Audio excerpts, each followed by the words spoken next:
Hay secretos que el tiempo no logra enterrar, solo los pudre. A finales de los años 40, el mundo estaba sumido en la paranoia de la posguerra. En la Unión Soviética de Stalin, la ciencia no servía al conocimiento sino al poder absoluto. Mientras el proyecto Manhattan de los Estados Unidos se centraba en la física, el proyecto secreto soviético Nikolaev se centraba en la biología de la voluntad. En algún lugar remoto de las montañas de los Urales, se construyó la instalación 14. No era un hospital ni un laboratorio convencional. Era una cámara de tortura disfrazada de investigación de vanguardia. El objetivo era simple y aterrador: eliminar el sueño, la única función biológica que el Estado no podía controlar.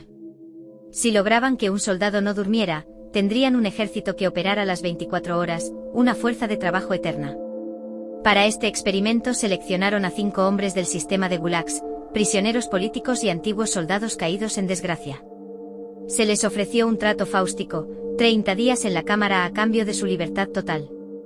No sabían que estaban firmando su sentencia para algo peor que la muerte.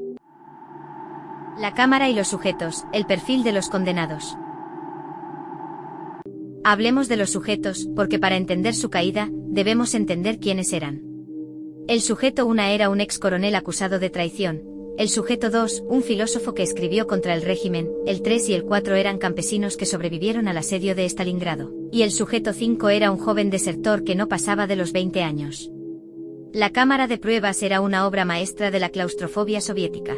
40 metros cuadrados de concreto reforzado con un sistema de ventilación que inyectaba una mezcla precisa de oxígeno y el compuesto gaseoso 9X, un estimulante que mantenía las sinapsis disparadas de forma artificial.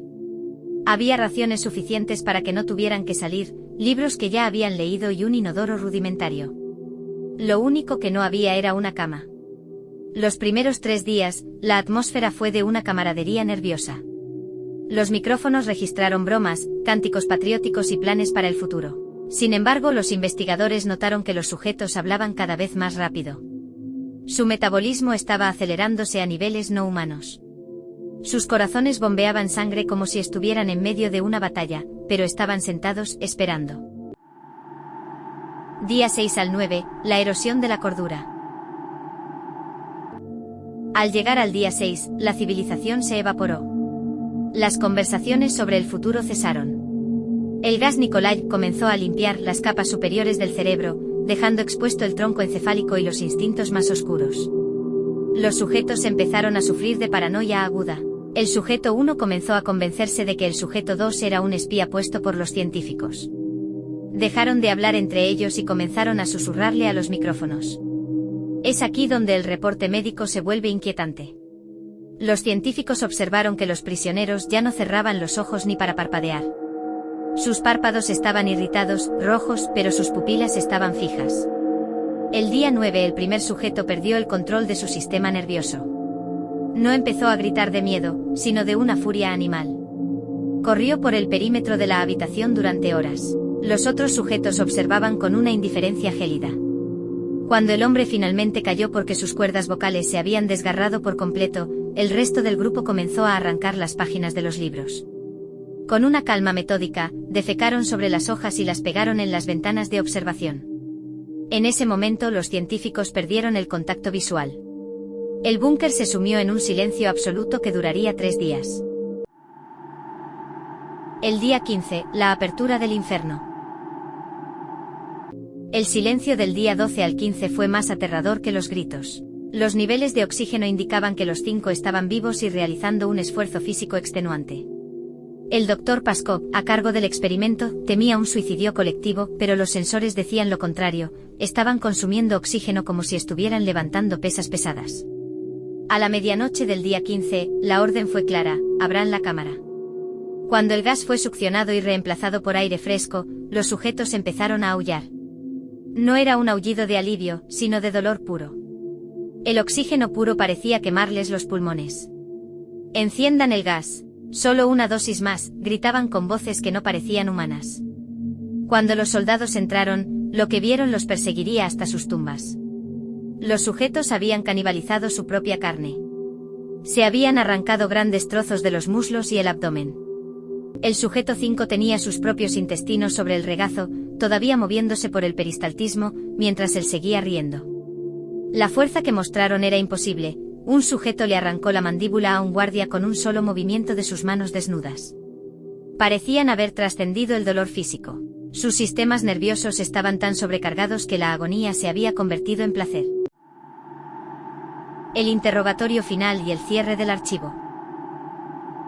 Solo 3 sujetos sobrevivieron al asalto inicial. Fueron llevados a una sala de cirugía de emergencia para ser reestudiados. Lo más increíble es que, a pesar de tener heridas que matarían a cualquier ser vivo en segundos, seguían luchando por permanecer despiertos. Cuando se les intentó administrar sedantes, sus corazones simplemente se detenían, sus cuerpos habían olvidado cómo descansar. Antes de que el último sujeto fuera ejecutado por un oficial aterrorizado, el Dr. Paskov se acercó y le preguntó: ¿Qué son ustedes? ¿En qué se han convertido? El sujeto sonrió mostrando sus encías ensangrentadas, y susurró: ¿Tan pronto lo has olvidado? Somos ustedes. Somos la locura que se esconde bajo sus sábanas cada noche. Somos lo que intentan domesticar cuando se van a dormir. Somos el abismo que siempre ha estado ahí. El oficial disparó a la cabeza del sujeto, y con él se cerró el experimento Nikolai. La verdad detrás del mito: ¿por qué nos persigue? Aquí en la Biblioteca de los Muertos, siempre buscamos el origen del virus. Esta historia es una joya del creepypasta contemporáneo. Surgida en un rincón de Internet en 2010, se alimentó del misterio de los archivos de la KGB. ¿Pero por qué es tan efectiva? Porque juega con un concepto real: la privación del sueño. La CIA y la KGB realizaron estudios reales sobre esto, y aunque nadie se arrancó los intestinos, los sujetos sí perdieron la noción de quiénes eran en menos de una semana. El experimento del sueño ruso funciona porque refleja nuestra desconfianza hacia el progreso que sacrifica la empatía. Nos recuerda que la línea entre el hombre y el monstruo es tan delgada como una noche de descanso. Así que la próxima vez que te encuentres despierto a las 3 de la mañana y sientas que algo te observa desde el rincón oscuro de tu cuarto, recuerda esta historia. Quizás no sea el cansancio, quizás sea lo que queda de ti cuando dejas de intentar dormir.